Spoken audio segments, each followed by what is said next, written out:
Welcome to फाइडुकेट। आज हम लोग क्लास 12 फिजिक्स के लिए एक इंपॉर्टेंट डेरिवेशन लेकर आए हैं जो कि एक गॉस लॉ का डेरिवेशन है। और डेरिवेशन क्या है? Electric field due to non conducting sphere. हमें बेसिकली गॉस लॉ को इस्तेमाल करके नॉन कंडक्टिंग स्फीयर की वजह से जो कि यूनिफॉर्मली चार्ज होगा उसकी वजह से इलेक्ट्रिक फील्ड पता करना है। कैसे करेंगे हम लोग वो देखते हैं।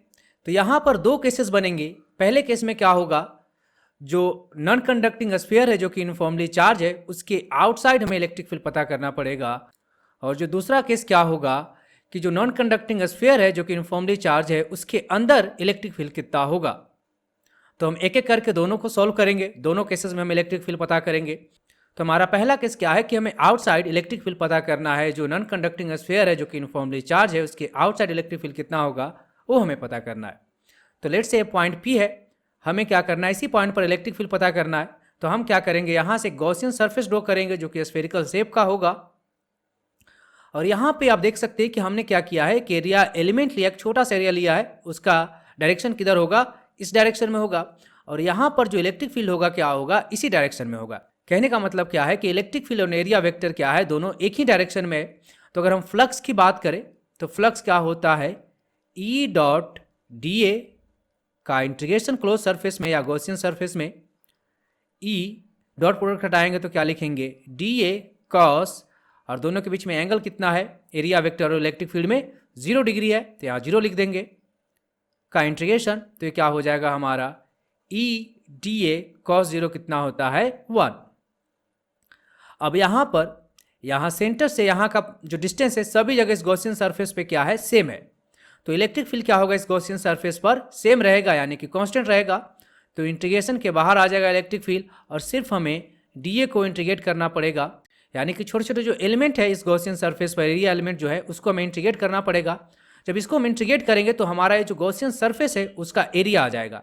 कहने का मतलब क्या है, क्या आ जाएगा, ई इंटू ये जो सरफेस एरिया गॉसियन सरफेस का होगा वो क्या होगा, 4 पाई आर स्क्वायर। तो यही क्या होगा, हमारा फ्लक्स होगा। अब हम क्या करेंगे, अकॉर्डिंग टू गॉस लॉ हमें क्या पता है कि जो फ्लक्स होता है वो बेसिकली क्या होता है, charge inside by epsilon naught. Flux कितना हमें आया हुआ है, कितना है, E into 4 pi R square. और चार्ज इनसाइड इस गॉसियन सरफेस में कितना है, टोटल चार्ज कितना है, क्यू है, तो यहाँ क्यू लिख देंगे बाय एप्सिलॉन नॉट। तो हमारा क्या आ जाएगा, इलेक्ट्रिक फील्ड क्या आ जाएगा, 1/4 पाई एप्सिलॉन नॉट क्या हो जाएगा, क्यू बाई आर स्क्वायर। ये क्या हो जाएगा, हमारा इलेक्ट्रिक फील्ड होगा आउटसाइड। जो हमारा नॉन कंडक्टिंग स्फीयर है उसके आउटसाइड इलेक्ट्रिक फील्ड कितना होगा, इतना होगा। इसको हम लोग ऐसे भी लिख सकते हैं कि जो इलेक्ट्रिक फील्ड है वो क्या होगा, प्रोपोर्शनल होगा 1/r स्क्वायर के। अब हम दूसरे केस की बात करते हैं। दूसरा केस क्या है हमारा कि जो नॉन कंडक्टिंग स्फीयर है उसके अंदर इलेक्ट्रिक फील्ड कितना होगा। ये यूनिफॉर्मली चार्ज है, मतलब सभी जगह चार्ज डेंसिटी क्या होगा, सेम होगा। तो हमें अंदर इलेक्ट्रिक फील्ड पता करना है। तो लेट से मान लेते हैं कि ये पॉइंट हमारा पी है, इसी पे हमें इलेक्ट्रिक फील्ड पता करना है। तो हम क्या करेंगे, यहाँ से गॉसियन सरफेस ड्रॉ करेंगे जो कि स्फेरिकल शेप का होगा। और यहाँ पे एक छोटा सा एरिया एलिमेंट लेंगे जो कि इस डायरेक्शन में है। और यहाँ पर जो इलेक्ट्रिक फील्ड होगा वो भी क्या होगा, इसी डायरेक्शन में होगा। तो यहाँ से हम लोग फ्लक्स निकाल लेंगे। फ्लक्स कितना होगा, ई डॉट डी ए का इंटीग्रेशन क्लोज सरफेस में होता है। अब ई डॉट डी ए को हम क्या लिखेंगे, ई डी ए कॉस, दोनों के बीच में एंगल कितना है 0 डिग्री, तो ये 0 डिग्री हो जाएगा। तो वैल्यू कितना आ जाएगा हमारा, ई डी ए का इंटीग्रेशन क्लोज सरफेस में। अभी जो गॉसियन सरफेस है सेंटर से इसका दूरी क्या है, सेम है। तो सभी जगह इलेक्ट्रिक फील्ड क्या होगा, सेम रहेगा, यानी कि इलेक्ट्रिक फील्ड इंटीग्रेशन के बाहर आ जाएगा। तो सिर्फ हमें डी ए को इंटीग्रेट करना पड़ेगा। और इस गॉसियन सरफेस का एरिया क्या होता है, हम डी ए को जो हम इंटीग्रेट करेंगे, छोटे छोटे जो एरिया एलिमेंट होंगे उसको हम इंटीग्रेट करेंगे तो हमें क्या मिल जाएगा, इस गॉसियन सरफेस का सरफेस एरिया मिल जाएगा, यानी कितना हो जाएगा 4 पाई आर स्क्वायर। तो ये हमारा क्या आ गया, फ्लक्स आ गया। अब हम क्या करेंगे, according to Gauss law, according to Gauss law देखते हैं हम लोग।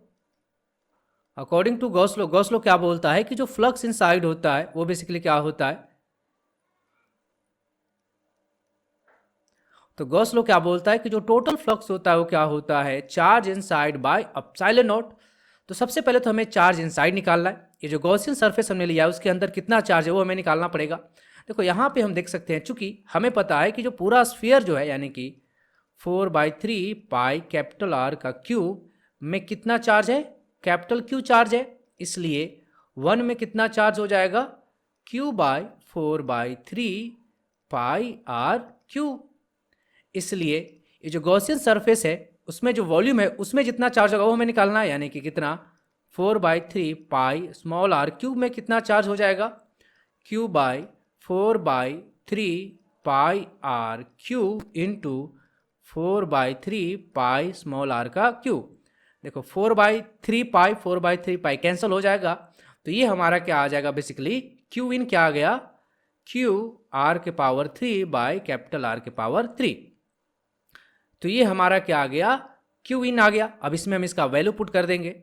हमें फ्लक्स पता है कितना है, E इंटू 4πr², ये फ्लक्स हो गया, equal to charge inside कितना हो जाएगा, क्यू आर के पावर 3 बाई आर के पावर 3, ये कैपिटल आर है। और नीचे क्या है हमारा, एप्सिलॉन नॉट है, तो यहाँ पर एप्सिलॉन नॉट लिख देंगे।